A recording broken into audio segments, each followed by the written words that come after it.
These are the stories of 10 of the greatest paintings in the world. I'm Andrew Marr. Art, not politics, is the great passion of my life. For me, it gets to the heart of what it is to be human. In galleries across the globe, there are great paintings, works made with almost supernatural skill, fierce passion, and extraordinary brain power. Now I want to tell stories behind some of the most iconic images in history, pictures like Leonardo's Mona Lisa, Van Gogh's Sunflowers, and Turner's Fighting Temeraire, paintings that represent the pinnacle of what people can do with paint and bristles. He created a brand new way of depicting the world. The colours would fizz and pop on the surface. It was like you could touch these people. It was like the portrait could speak to you. Behind every picture, there is a story. I'm going to peel back the layers to find out more about the lives of their creators and the worlds they came from. There was something about this middle-class Florentine housewife that intrigued him. Why are these the paintings we all know and love? How were they created? And what makes them the greatest paintings in the world?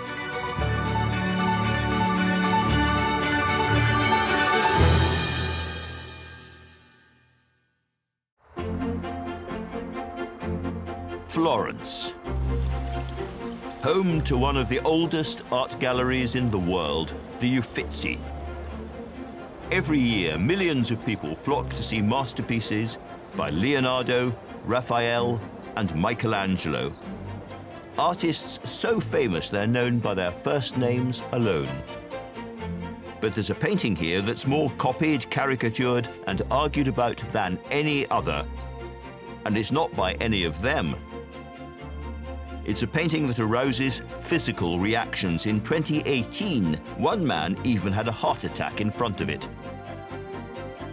It's one of the most famous female images in the world, and one of the oddest. This is Sandro Botticelli's Birth of Venus. Now then, full disclosure. Because of the coronavirus pandemic, I have not been able to go myself and stand in the Uffizi Gallery in Florence. As it happens, Botticelli's Birth of Venus is a painting I have seen in the flesh plenty of times.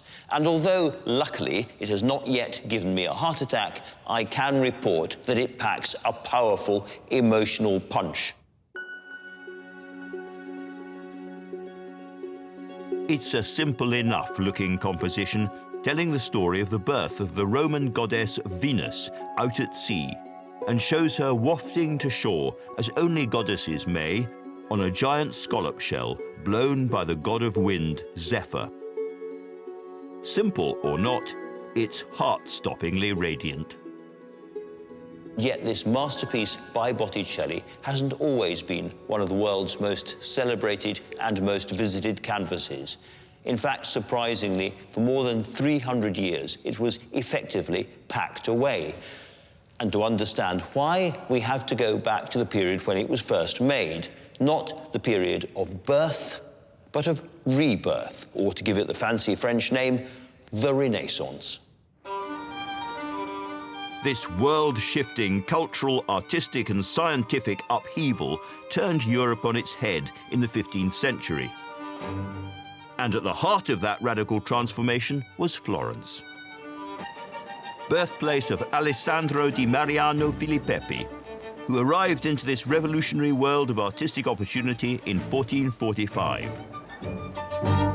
So, who was he? Well, we know him better by his family nickname, Sandro Botticelli.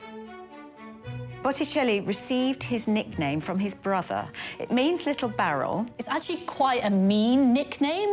I mean, you can imagine this really horrid elder brother giving him this nickname. Some people say it was because he was a bit tubby. Other people say because they all liked to have a drink at the time. But yeah, little barrel stuck. Botticelli loved art from a really early age. His father was a tanner, so very creative, working with his hands. And Botticelli loved anything that was visual, aesthetic. He's not obviously a child prodigy when it comes to art, but eventually sort of focuses on painting. So he went and did a training apprentice with a monk, Fra Filippo Lippi. He was a little bit crazy, but he was brilliant. Fra Filippo Lippi was an eccentric friar. He'd been brought up by nuns and captured by pirates and was infamous for his sexual adventures. But despite all of that, he was one of Florence's biggest artistic talents. He introduced Botticelli to the wonders of colour and narrative and symbolism in art, and Botticelli loved it. The little barrel had found his calling. Under Lippi's tuition, he flourished into a skilled and diligent painter. His detailed, stylised way of working, the way he made everything look very beautiful, were really admired, and it happened very quickly that he was sought after. It didn't take long for Botticelli to set up on his own, and his choice of address would be key to his Birth of Venus, because among his close neighbours were a wealthy family called the Vespucci. Caterina Romai is a specialist in Renaissance Italy. This is Via del Porcellana, where Botticelli got his workshop. All these ground floors of the houses that you see today were originally workshops. Still today, full of artisans. So it's one area of the city that didn't change much from the Renaissance to today. This is supposed to be the house of Botticelli where he worked. These explain very well the relation between the Vespucci and Botticelli, because the house is located exactly in the back of the Vespucci Palace. The working class live here, and they work for the wealthiest people living in the palaces on the two ends of Via del Porcellana. The workshop of Botticelli was full of life. It was a real shop. So the patrons, the wealthiest people, in this case the Vespucci, go to the workshop of Botticelli. They tell to him what they would like to have. We would like to have a Madonna painted with the baby Jesus. And the Vespucci are the first important clients who commission important objects to Botticelli. In these early years, Botticelli created endless pious paintings of Mary the Madonna and other religious scenes. But although strictly Catholic in nature, his art couldn't help but be influenced by the world going past his window. Here in the National Gallery in London is one of his many Adoration of the Kings, painted when Botticelli was in his 20s. For me, this is an almost perfect summation of what Florentine society was like during Botticelli's lifetime. It is first and foremost a Christian religious society, and there is the Virgin Mary with the Christ child at the absolute center of the painting. But in front of them, there is a great swirling crowd of absolutely up-to-the-minute, spiffy, modern, very fashionable Florentines. They're there in their extraordinary hats, bright red tights, the velvet hose, the doublets. It's a very, very fashionable, highly materialistic, modern society. But what is hanging over all of them? The arches and the pillars of the ancient world, classical, pagan Greece and Rome. This is a vibrant, materialistic, modern society, but always, always in the shadow of the pagans. For Botticelli, it would be the meeting of these two worlds, his closest neighbours and the mythology of ancient Italy, that would prompt him to create the most important and daring work of his entire career, his astonishing Birth of Venus. Sandro Botticelli's Birth of Venus is among the most instantly recognisable masterpieces to come out of Renaissance Florence. This figure has become a universal visual shorthand for beauty, but there's more to Botticelli's goddess than meets the eye. There is a face in Botticelli's art very, very similar to his Venus, which appears again and again. This is a very good example, his Venus and Mars of 1485, and here she is with her long hair and her absolutely unmistakable face. Who the devil was she? Well, remarkably, extraordinarily, we think we know. In Florence, she was an immigrant from faraway Genoa, and her name was Simonetta. So how did beautiful Simonetta come into the life of Botticelli, the little barrel? Well, his whole life, Botticelli lived and worked within just a few streets in the Santa Maria Novella district of Florence, cheek by jowl with his neighbours, the Vespucci. And it was a son of the family, Marco, who brought the 15-year-old girl with the haunting face onto the streets of Renaissance Florence. Marco married Simonetta Cataneo, who's from a very influential family in Genoa, and she comes to Florence in about 1468. It wasn't all that common for Florentine families to marry out of the city. She was something of a novelty, this person who nobody knew already turning up, and she evidently becomes this kind of famous beauty within the city. She became a massive celebrity. Everyone wanted to see her, wanted to look at her. She was described as the most beautiful woman in Florence. Their jaws dropped, their eyes popped out of their heads. It was almost, you know, cartoon-like. Why was she so appealing? She was so beautiful. It was as if a teenage Marilyn Monroe had moved in next door to Andy Warhol. But though Botticelli would seize Simonetta's image for his most famous painting, it would take the intervention of an even more powerful family than the Vespucci to tie their fates together. A family so famous and so rich they're built into the very fabric of Florence. The Medici.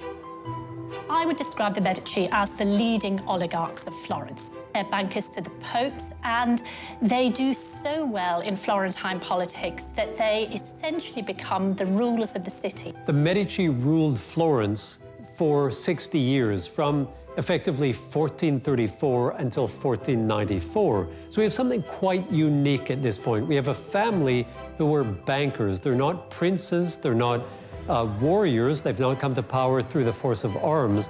Whatever you say about them, they definitely believed in Florence and Florence's greatness.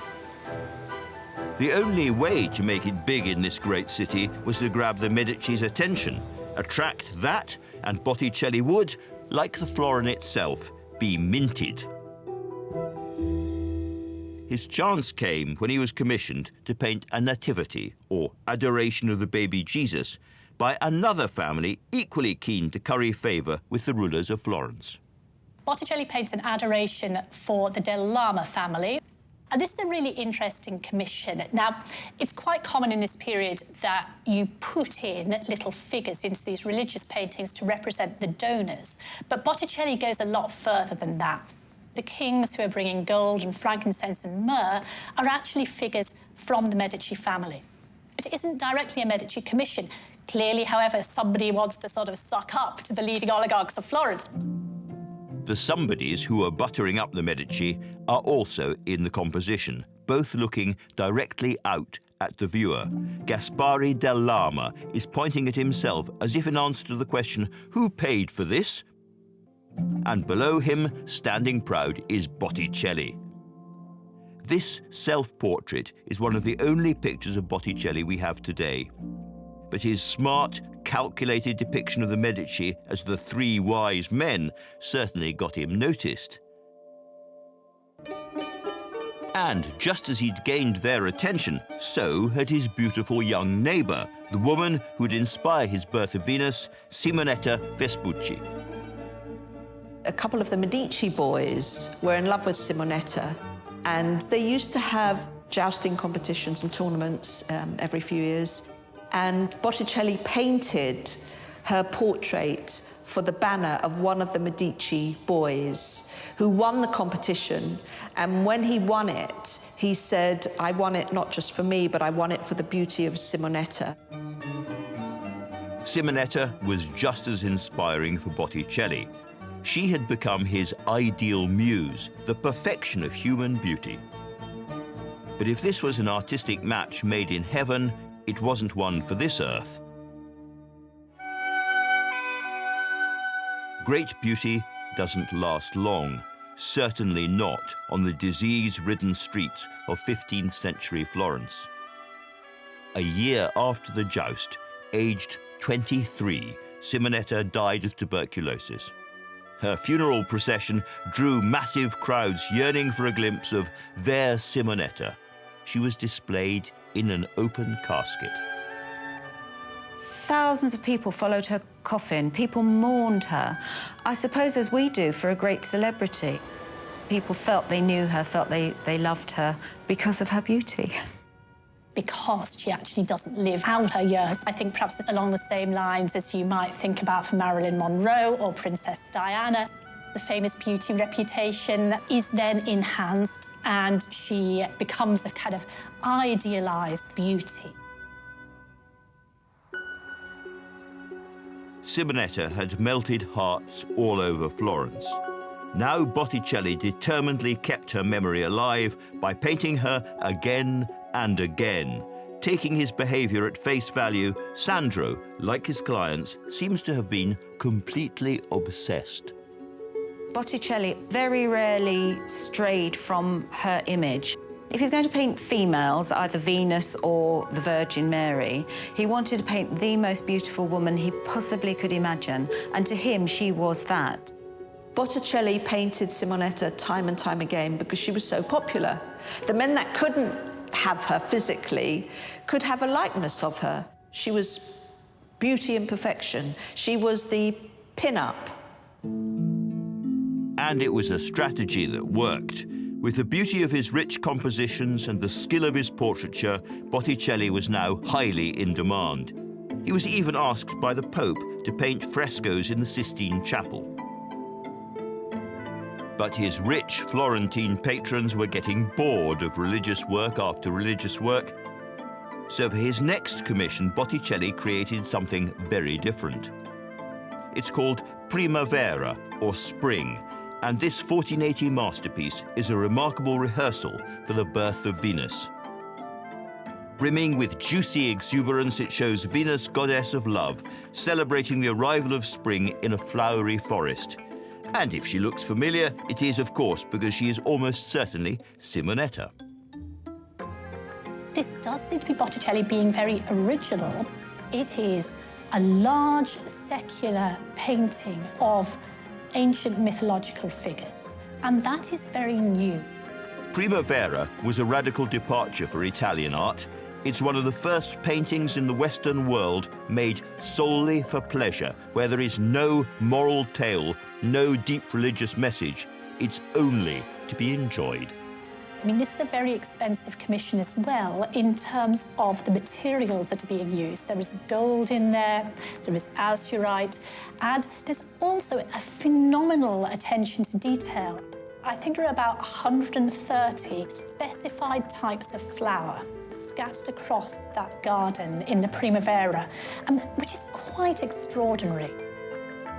Who commissioned it has been much debated, but what we do know is that this decadent mythical scene was eventually displayed in the bedroom of Lorenzo de' Medici. The artist who would soon embark on his iconic Birth of Venus was now clearly marked out as a painter willing to take risks. Primavera opened up Botticelli to a whole world of mythological subjects. And here in Venus and Mars, painted just afterwards, he's at it again. This is a languorous, lush, and absolutely non-Christian subject. Based on another well-known myth, here Venus reclines on a cushion, whilst Mars, the god of war, sleeps so deeply he appears to be snoring.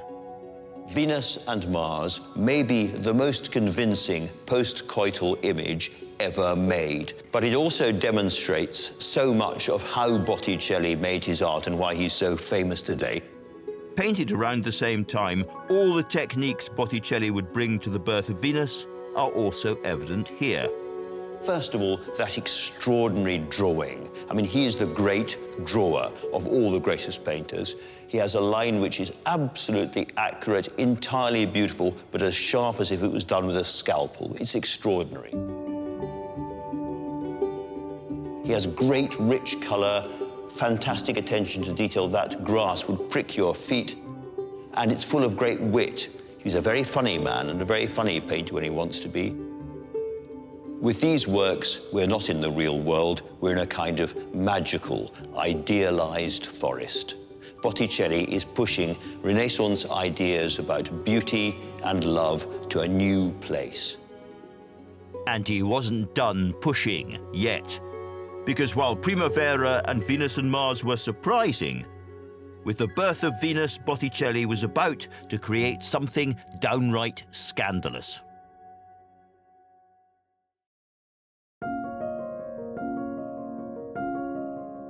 The Birth of Venus is one of the most recognizable paintings in the world. Starring Florentine beauty Simonetta Vespucci, these days it's seen as a pretty conventional masterpiece of Renaissance art. But when it was painted by Sandro Botticelli in the late 15th century, it was completely revolutionary. The painting was a truly radical commission, life-size nude, on a canvas, and also not of a Christian woman. A painting like The Birth of Venus was seen as taking a great liberty and, oh my goodness, what is this artist doing? Botticelli had already defied the norm with his pagan paintings Primavera and Venus and Mars. So why was The Birth of Venus seen as quite so bonkers? Well, simply because no one had painted a nude like this before, one that asked that most fundamental of questions: what is art for? To praise God or to give mankind enjoyment? Botticelli was one of the most sought-after artists in northern Italy. His sinuous drawing and the grace of his brushwork meant that even in a picture-saturated, image-drenched world, his paintings were fresh and surprising. But even for Botticelli, The Birth of Venus was one heck of a gamble. And the reason for that is entirely about what was acceptable in the Catholic world in which Botticelli lived. I think it's important to distinguish between the nude, which is something that happens in art, and merely naked bodies. Because in terms of naked bodies, they are found all across Italian painting well before Botticelli. But mostly they are there for a very different purpose. They're there to remind us all of the unhappy and undignified truth of our lives. Almost all works of art from the years before Botticelli painted The Birth of Venus had a moral or Christian theme, especially those including naked figures. And so here, for instance, all the naked people are in hell, squirming, writhing. Even in Masaccio's very, very famous painting of Adam and Eve being expelled, Adam, well, his genitals are on full display. He's not hiding himself there. He's hiding his face to show his shame. Eve is covering herself. Her face is just a rictus of despair and horror. Nothing in any way titillating about it. They're there basically to say we are clothed in flesh, all of us, and we are rotting, which you may agree is not a profoundly erotic thought. And yet, The Birth of Venus is a painting clearly all about stirring up erotic thoughts and feelings. And so to do that, Botticelli had to use every technique he'd acquired. By mixing alabaster powder into his paint, he added a shimmering quality to his brushwork. The highlights are emphasized with gold leaf, details that must have seemed almost luminescent in the Florentine sunshine. But it's the attention he pays to his central figure which is most arresting. He painted her in a stance that was taken from the ancient Greeks. She's standing in what's known as the Venus pudica stance, where she's covering up all her private areas. Her hair is covering her modesty. She's beautiful, but is she? She's got very long legs that if she tried to walk away from the painting, she actually wouldn't be able to stand up. And her arms are extra, extra long. And she has no shoulders, they're sloping. And they go right up from the arms to the neck. And the reason being is because necks were considered a very attractive spot on a female, an area to be seduced and planted with little kisses. And that's why her neck goes all the way down her arms to her long legs. In this painting, Botticelli created an image unlike anything seen before by Florentine society. And yet, unlike his Adoration of the Magi or the work in Rome's Sistine Chapel, this was a painting that was not supposed to be seen by the public. It was private art, strictly for behind closed doors. The fact that it was designed to be seen only by a few might explain why Botticelli felt he could get away with this. Adam and Eve in the Garden of Eden? Fine. But a shamelessly nude woman on a clamshell, and yes, there is a metaphor there, blowing in from the sea? Sandro, really? Would it be too much for his clients to stomach? Well, it's known to have been kept quietly in a Medici palace. Birth of Venus would have gone into a private chamber in this Villa di Castello outside of Florence. Wouldn't have been seen by many people. It was probably commissioned for a wedding, and it was probably to hang behind the bed, the marital bed. Probably hidden behind velvet curtains, a sort of foreplay, if you like, a bit of a tease, a sexual tease. But even though it was kept out of the way of prying eyes, Botticelli's radical Birth of Venus still had an impact far beyond the bedroom where it was hanging. The Medici's friends, as we know, were in a great circle of very influential people, and also other artists would have known about it, talked about it, seen it in Botticelli's studio. From then on, artists began to paint nudes more readily.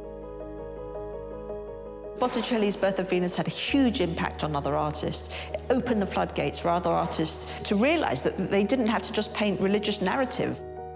And at the time, artists like Titian and Giorgione would have thought, yes, let's paint the nude.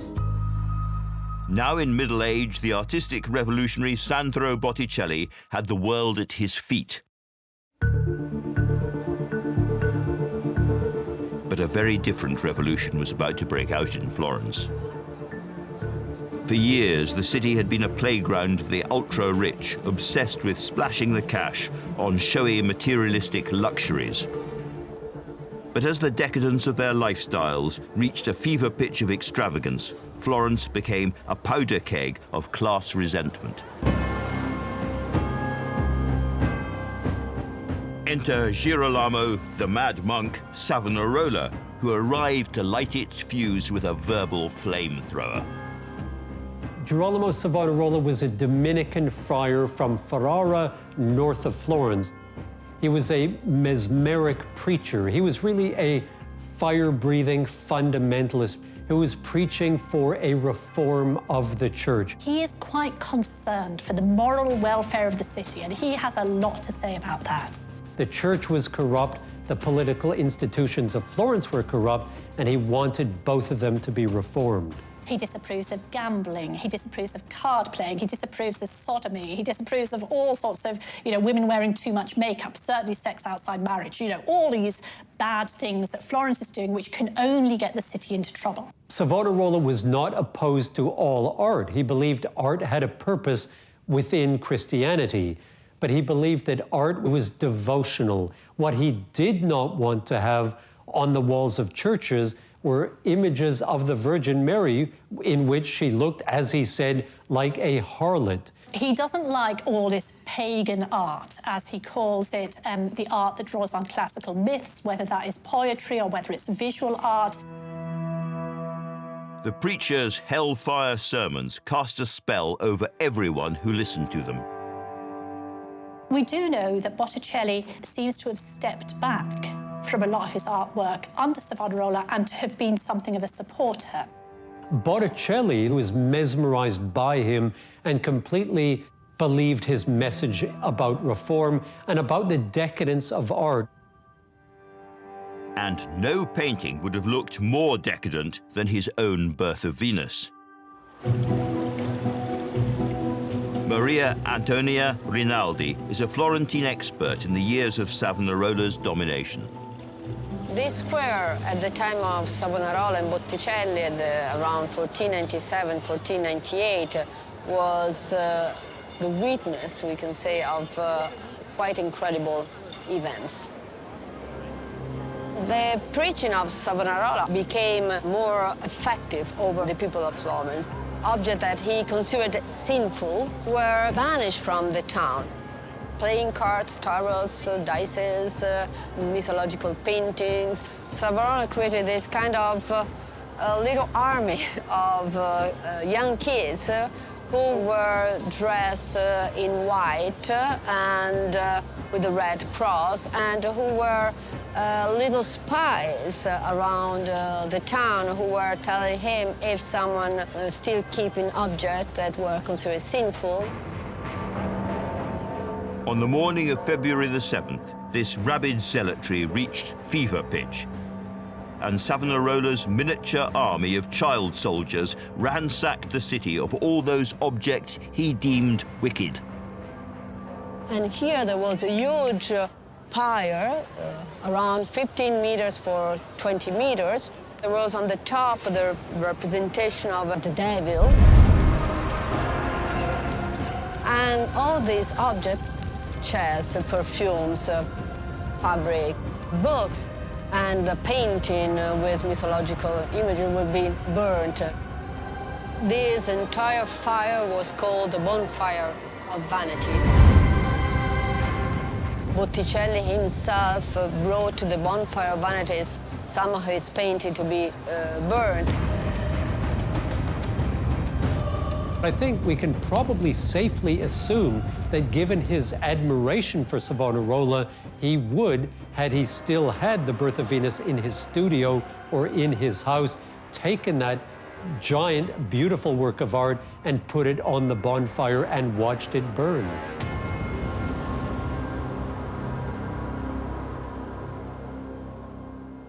The master of the beautiful Nude was hypnotized. He would never paint another secular image like his Birth of Venus again. And that remained true even when Savonarola's reign of terror proved to be short-lived. It's a little bit too much for people within Florence who get a bit sick of sort of religious austerity. It gets a little bit too much for the Pope, who thinks that Savonarola has gone too far and is a heretic. And in 1498, it all comes to a head, and Savonarola is arrested, charged with heresy, forced to confess, and is burnt at the stake. And exactly here we have the plaque commemorating the spot where in 1498 Girolamo Savonarola was hanged and burnt, a little bit more than 1 year after his Bonfire of Vanity.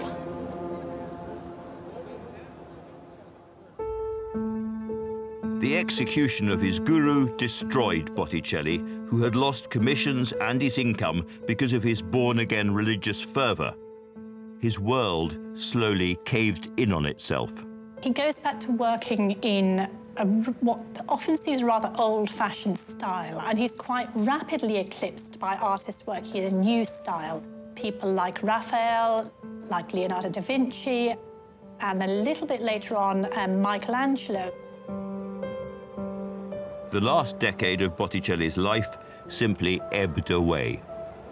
He'd been surrounded by the whole of the Medici court. He'd been feted as the greatest artist. But by the time he died, he was crippled, he was poor, he lost popularity. It was a complete fall from grace. He died a lonely, poor man. Botticelli's death was a sad end for the man who'd been one of the brightest stars of the early Renaissance.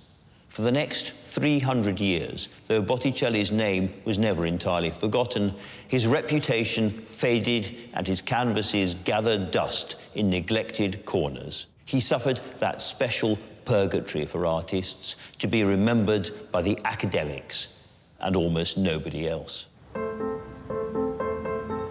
It would take a radical artistic movement in England and a painting hanging here in the National Gallery in London to restore his place in the pantheon of the greatest painters and allow his Venus to be reborn for the world to enjoy.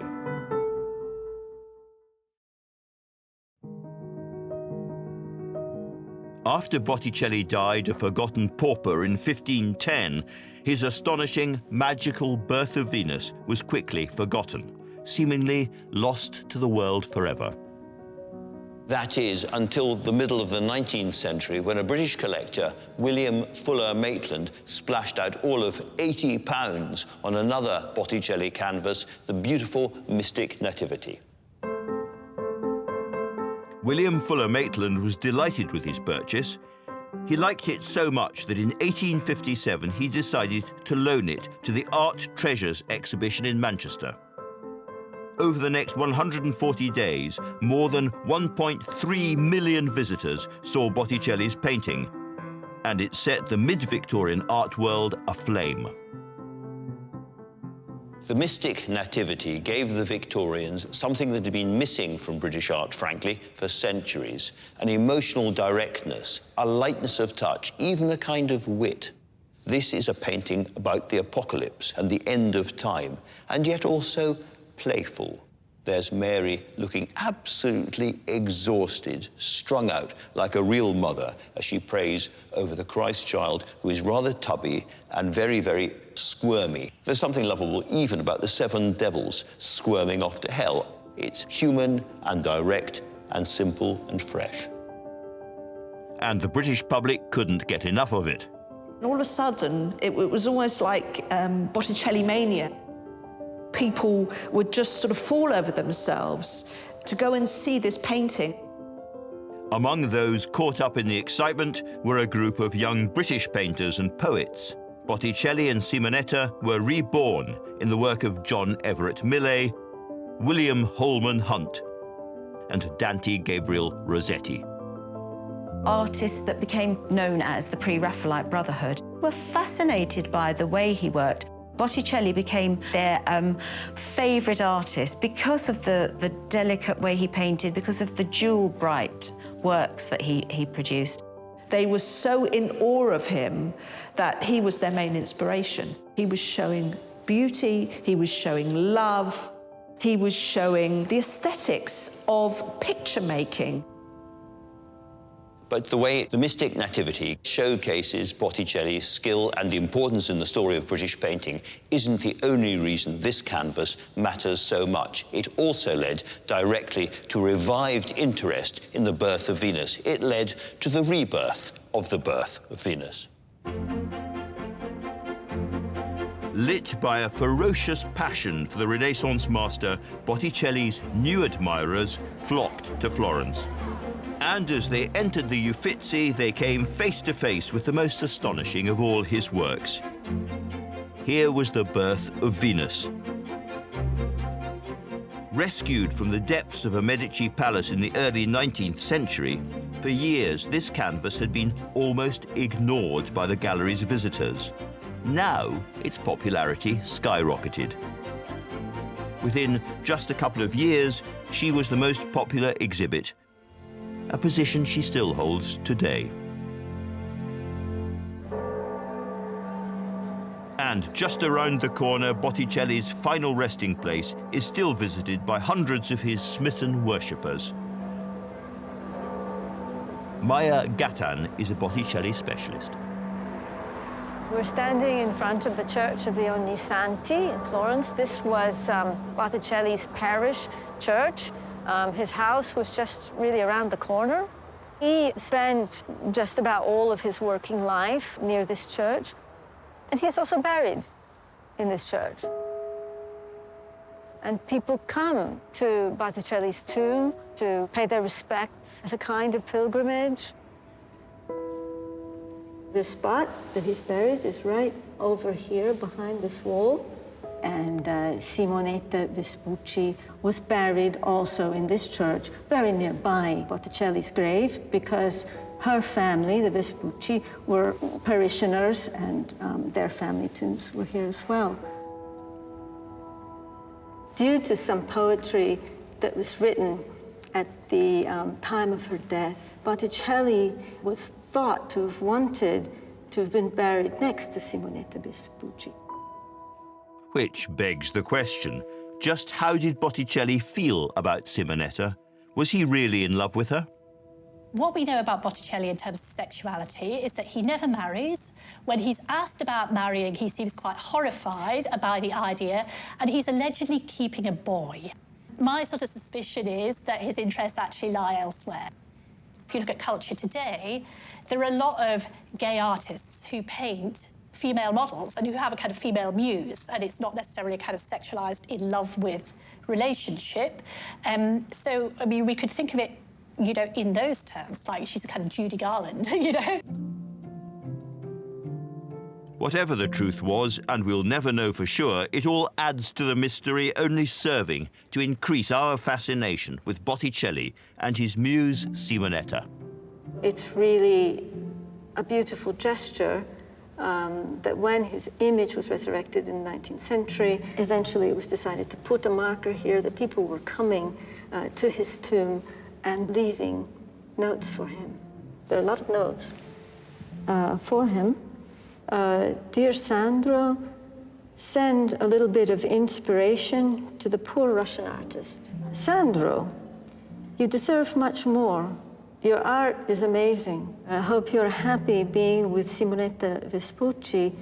Suggests that the myth is still very much alive, that he was inspired by her. These notes show that people are still inspired and still reading into his paintings. I mean, the Birth of Venus is about the birth of beauty. I mean, that's the way that Venus was understood in the 15th century, about the birth of beauty and about the birth of love. I mean, it's a universal theme. And so, of course, today we're still interested in it.